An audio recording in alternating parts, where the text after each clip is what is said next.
यह है मेरी दुनिया। यहां परिंदा भी पर नहीं मार सकता।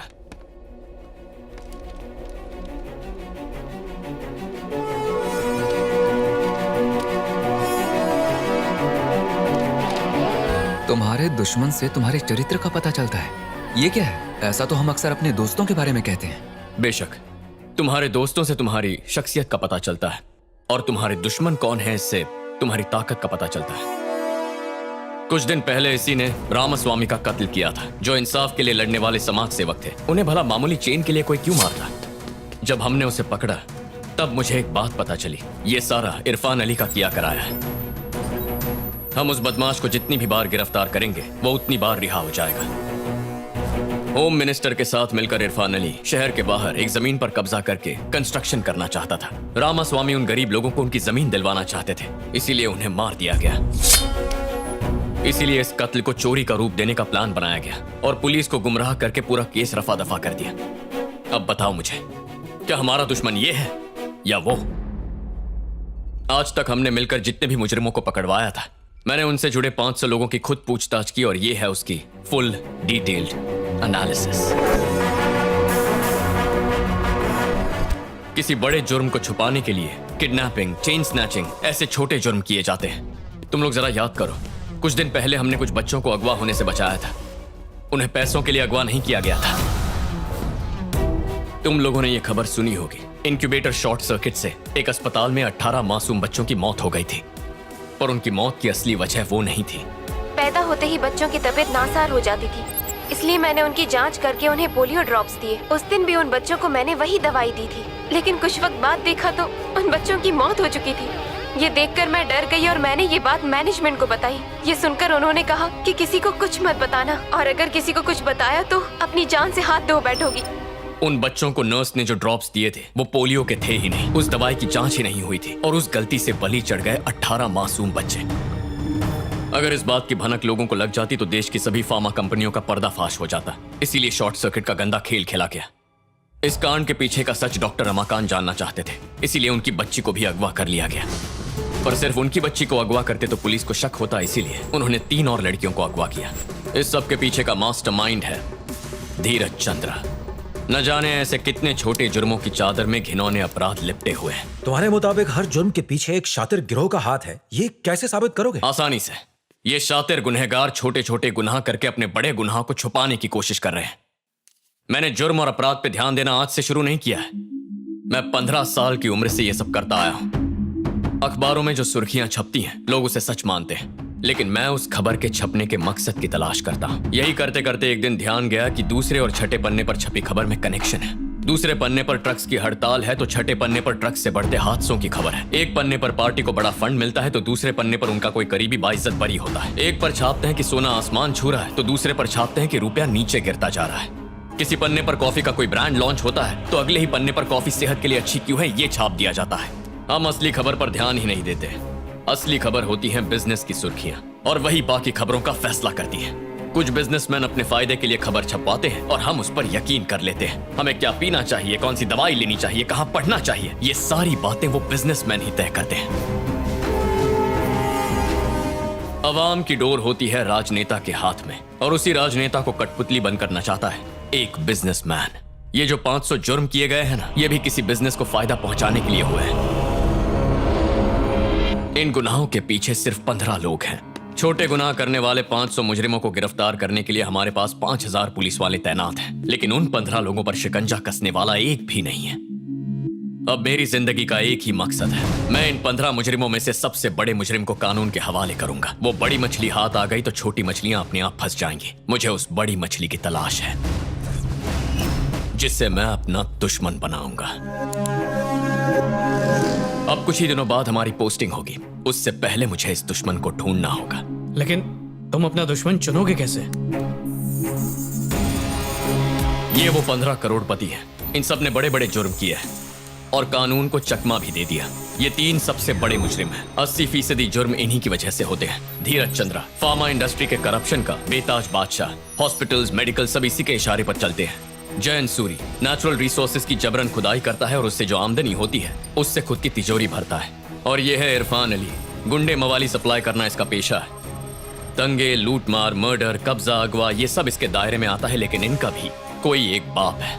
मुझे उसे उसके बिल से निकालना है। वाह, बहुत खूब। ध्रुवा, कल भले ही पोस्टिंग के बाद हम सब जुदा क्यों ना हो जाएं, पर जिंदगी में कभी भी हमारी जरूरत हो तो एक आवाज लगाना, हम हाजिर हो जाएंगे।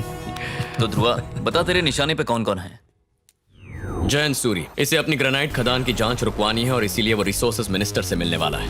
एक बार इसकी जानकारी हाथ लगे फिर मैं फैसला करूंगा।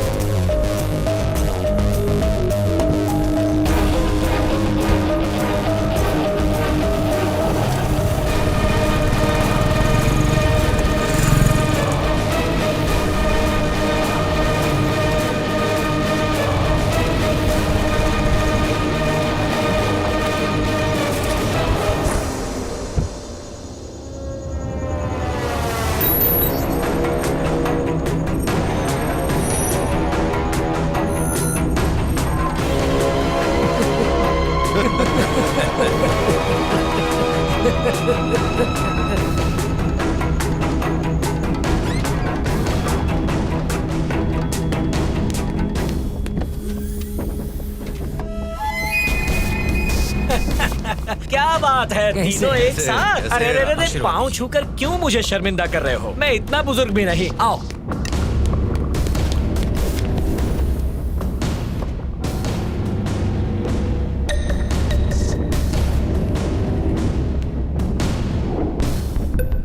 काफी अरसे बाद सर से हमारी मुलाकात हो रही है। हाँ, तकरीबन 2 महीना तो हो ही गया होगा। दरअसल बात यह है कि वो मेरा बेटा है, पर उससे मेरी मुलाकात भी 2-2 महीने तक नहीं होती। फिर भी मैं शिकायत नहीं करता।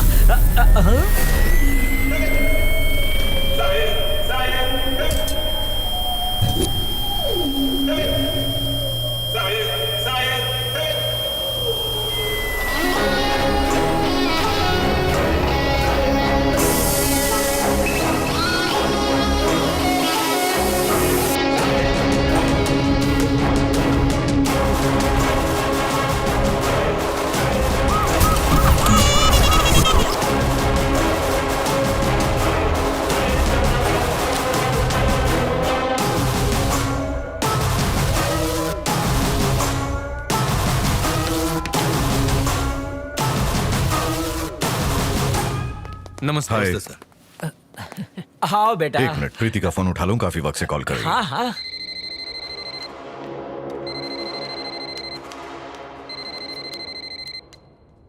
हेलो। हेलो प्रीति, कैसे हो जान? एक जरूरी मीटिंग आ गई है, मुझे आने में देर हो जाएगी। तुम खाना खा लेना। ओफो, मैं कब से तुम्हारी राह देख रही थी।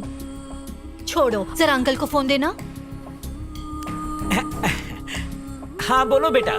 ये क्या अंकल, इस वक्त भी कोई मीटिंग रखता है? उसे सीधा घर भेजिए। हाँ हाँ बेटा, काम तो चलता ही रहेगा, उसे भेज देता हूँ। जाने मन, मैंने ही इन्हें बुलाया है, वक्त पे आने की कोशिश करूंगा। ठीक है, तो फिर जल्दी आना। बाय। बाय जान।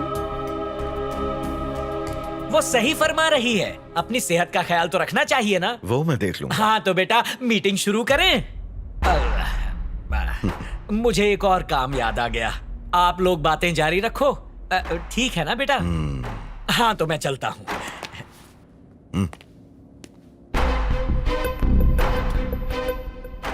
सर, 2 महीने से आप लैब में ही हैं। यहाँ क्यों आए हो? वैसे ये बात मैं आप तक लाना तो नहीं चाहता था, पर मजबूरन लानी पड़ी। एंजेलिना इंडिया में आने की जिद कर रही है। मैंने बहुत समझाया, पर उसका इरादा पक्का है।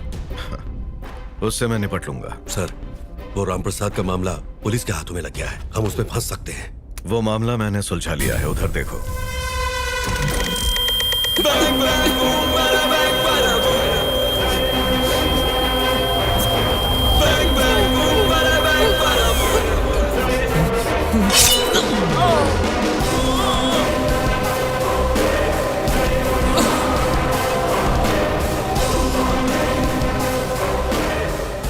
तीन अक्टूबर की तारीख जहन में रखना और तैयार रहना। जब तक काम ना हो मुझे कोई बखेड़ा नहीं चाहिए, समझ गए? धीरज, मेरे साथ आओ।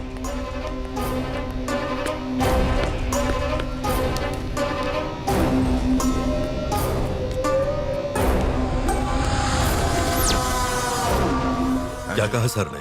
3 अक्टूबर की तारीख दी है। प्लान के मुताबिक ही चलना है।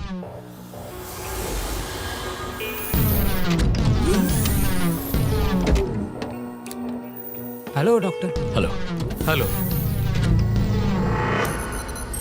सिद्धार्थ अभिमन्यु ने विज्ञान के क्षेत्र में अव्वल दर्जे का काम किया है और इसी वजह से उन्हें पद्मश्री पुरस्कार से नवाजा जाएगा।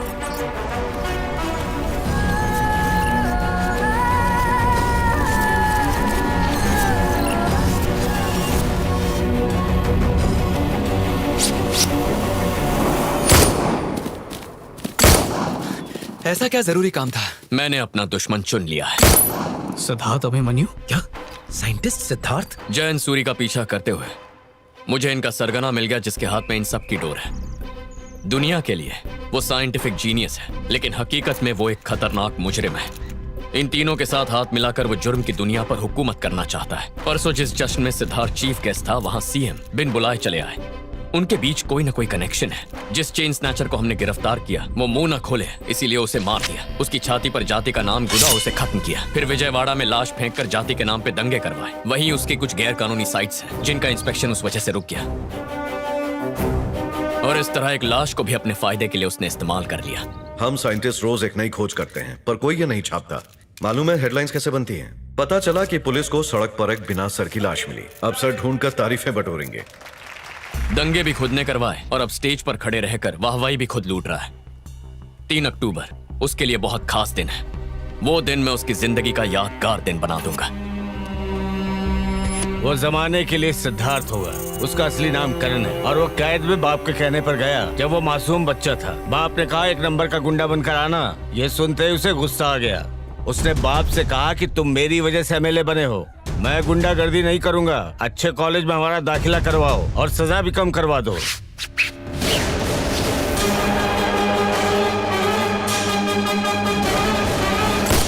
ध्रुवा, तुम्हारे जहन में सिद्धार्थ के अलावा और कोई नहीं आता क्या? कल शपथ विधि है और परसों पोस्टिंग। अगर किसी वजह से सिद्धार्थ से मुलाकात ना हुई तो क्या करोगे? हमारी मुलाकात तो तय है। जुर्म वही होता है जहां पैसा होता है। मुझे जुर्म की तलाश रहती है और सिद्धार्थ पैसों के पीछे भागता है।